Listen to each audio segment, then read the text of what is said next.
सरनगर division के इलाके अलाउद्दीन कोठी में वाक़ बस्ती कमेटी हॉल में बस्ती सदर अब्दुल करीम लाला की क़ियादत में मुफ्त मेडिकल कैंप मल्ला रेड्डी हॉस्पिटल की जानिब से अमल में लाया गया।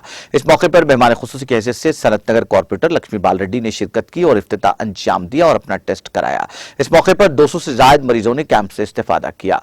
इस कैंप में मरीजों को अद्वियात मुफ्त फराहम की गई। मोहम्मद उमर शरीफ, जनरल सेक्रेटरी अशरफ अली, तहसीन खान, मोहम्मद अब्दुल इरफान लाला और दीगर इस मौके पर मौजूद थे।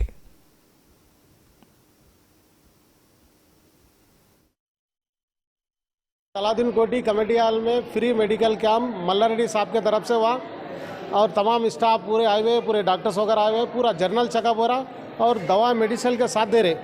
बहुत अच्छा काम कर रहे हैं ये लोग, इन लोगों का बहुत बहुत शुक्रिया और साथ में मल्ला रेड्डी साहब का भी बहुत बहुत शुक्रिया। मल्ला रेड्डी साहब और कारपोरेटर साहब हमारे यहाँ पे लक्ष्मी बाल रेड्डी कारपोरेटर साहब आए, उनके सदारत में ये काम चला।